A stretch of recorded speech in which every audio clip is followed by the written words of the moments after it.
Hello, Scott Wonder here from Wonder Woods. Welcome to another Wonder Woods video. In this video, we are going to be building a project that uses the CNC almost exclusively, this CNC right here. But before we got into the video, I wanted to talk about the CNC for a second. We use this CNC all the time, way more than I thought we would ever use it. When I first bought this CNC, I bought it used. It is not the most expensive CNC. I wasn't sure what CNC to buy. I wasn't sure how much we would use it. And even though it was a pretty inexpensive CNC, it was still a pretty good amount of money. When I bought it, I thought, well, maybe we'll cut some cabinet parts. Maybe we will do some signs. I didn't know what we would use it for, but the main thing we were going to use it for was to flatten slabs. So what this does is it works like a big planer for us. So basically anything that, you know, under 5 foot by 10 foot, which is a lot of stuff we do, will fit on there and we can plane it. But besides planing, I wasn't sure how much we would use it. And I was just like, you know, if we need to plane stuff, we need to figure that out. We could still do that somewhere else. We don't have to have the CNC. But the reason I want to talk about it for a second is because I was wrong. We need the CNC. We use it all of the time now. Whenever we have a problem or something we're trying to solve or something we're trying to build, we're always like, how are we going to do that? We're going to make a jig, we're going to... No, the answer always now is use the CNC. Every time. We're like, okay, we want to do this. CNC. We want to do that. CNC. What about CNC? We use it all of the time. In this project, it not only cut the parts that we needed to size, but it also did a profile around the edge so that when we were done coming off the CNC, it was almost a completed part. We still needed to sand and finish it, but it basically did, you know, all the hard work for us to get it built. So I wanted to talk about that for a second, just because we love this CNC. Like I said, it's pretty bare bones model. It doesn't have a tool changer, it doesn't have a vacuum table. There's a lot of things we could add on to it, but it does a great job and it's a fantastic tool to have. So if you're thinking about getting a CNC, I honestly couldn't imagine my life in woodworking now without it, because we literally use it every day. It's almost always running. It's only not running right now because it's 7:30 in the morning and nobody's here yet. But we use it all the time, and if you're thinking about getting one, I would highly recommend it.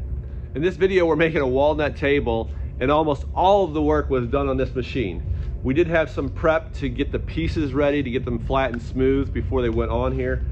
But this machine cut the pieces to size, cut the profiles for all the parts, and it cut the registration marks to put everything together. Without this machine, we could do this project, but it would take a lot longer and probably be a lot less accurate. We could make it look good, it would be fine. In the old days, we could have built it. But this one made it, this machine just makes it a lot more perfect, consistent, smooth, and very, very accurate. It amazes me every time that we use this, how it can cut a little bit, come back around, hit the exact same spot, cut a little bit more, until it finally gets done cutting the parts. I always thought a CNC would just go down, and it probably could if you have a high power, badass CNC. Ours is pretty low power, so it comes in, cuts a little bit, steps down, cuts again, and it always amazes me every time how perfectly it's registered. And if it messes up, if it's ever done anything wrong, it's always been in the code where the machine is going exactly where it thinks it's going, but it's been programmed wrong, or there was a glitch in the program or something like that. I've often said that we should have a cafe here, serve some coffee, maybe some donuts, and set up some seating so everybody can watch the CNC run, because when it's running, we do spend a lot of time just watching it run. We don't need to, we act like we're watching it to make sure it doesn't screw up, which we kind of are, but a lot of times we're just watching it because it's just mesmerizing, and it's amazing how perfect it does its work. So with that said, we're gonna get into the video. Walnut table built mostly by Tom, finished by me. Thought it was pretty cool and wanted you guys to see it. So this is where it all started. My customer sent me a photo that she got from a website from Matthew Cox. I don't know Matthew Cox, but he does woodworking and built this table that she liked. And she's probably been one of my first customers. I've been working with her for quite a while. And she knew I could build this, so she sent a picture of it and a custom size and shape because she also wanted it in an oval. And since she knew I could build it, she said, why don't you go for it? So I did. I first drew it in SketchUp, and the main thing I needed to do was to figure out how to make the base. I drew a circle on each side in the negative space there. And then wherever it intersected each of the discs, which are 1.25 inches thick, is how I determined basically the diameter of each piece. Oftentimes after we draw things in SketchUp, we can export them directly to the CNC and cut them out. But we spent some time, Jeff and Tom spent some time, redrawing these ovals on the CNC and then putting registration marks in each piece so that they could line them up and snap them all together. After we had all the drawings done, it was time to send Tom out to get wood. We had a lot in the shop. We have a ton of cutoffs, and there are a lot of small parts in the middle of that base, so I told Tom to get searching through all the small wood to see what he could use, and he did a pretty good job of finding some pieces. Some of the slabs, I mean, people might use them for a little coffee table or a little end table, but they sit around for a while, and I said, you know what? Let's go ahead and cut them up and get them out of here. Tom took the time, and you can tell probably very little time, to make some templates free-handed so that he could go from slab to slab and kind of lay out where he can get each of these pieces from.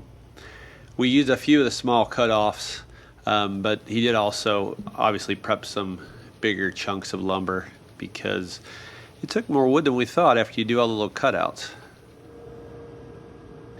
As Tom sanded, he took the time to make sure that 5 pieces at 1.25 inches thick came out to 6.25, so that he would know that he was the right thickness on all the pieces, and that all of them together would equal a 30-inch tall table.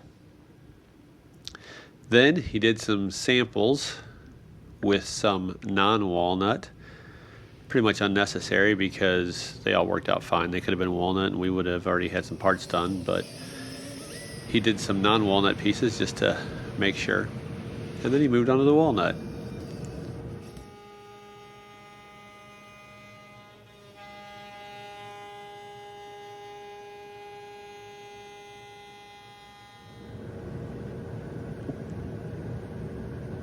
So here's the first piece out of walnut where he's done both sides.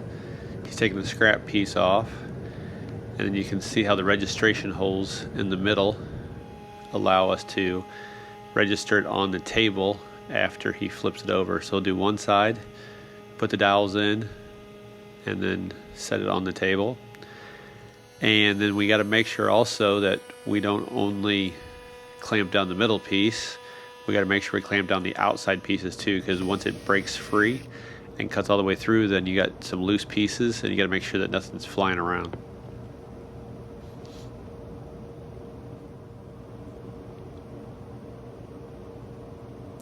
Here you can see how he did one side, put the dowels in, and then sets it up on the table with the other side down so we can start cutting the second side. We don't have a vacuum table, as I mentioned, so we kind of do the spring clamp thing with some shims or scrap pieces of wood, screw them down, and then hold the piece in place.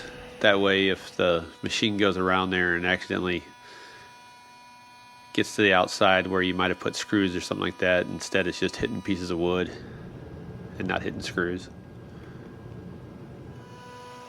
And then Tom just went through and did bigger and bigger pieces until finally he had his whole base done, and he did the same thing with the top.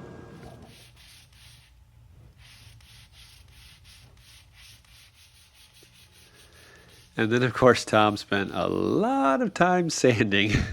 The CNC does a really good job of cutting out the parts, but no matter what, we're going to have to sand.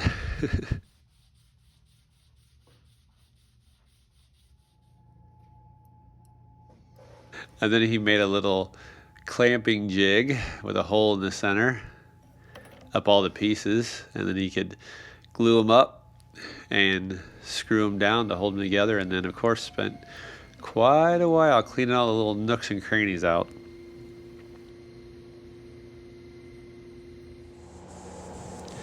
After Tom got done making all the parts, I took over on the finishing. This is walnut, but we stained it with, I call it my special mix. It's Minwax stain, which works totally fine on walnut. Walnut's really easy to stain. We use a special mix of dark walnut and special walnut, which I think just gives a great color. It's got some dye in it. It's got some pigment. It does a great job on walnut to make it a nice walnutty color, but not make it too dark and not cover it up too much. And it holds color for a long time, where walnut wants to kind of get bleached out. So after I stained it, sprayed a coat of sealer on there. I'm using Krystal conversion varnish. Sprayed a coat of sealer, sand it with 320, and then I'm going over on the top coat with Krystal, I think it's satin in this case, to finish it up. And here's the final table. If you enjoyed this video, give me a thumbs up. If you're not a subscriber already, please feel free to subscribe. It'll help me out. It makes me feel better when I see the subscribers go up. And until next time, thanks for watching. I'm Scott Wonder. See you on the next video.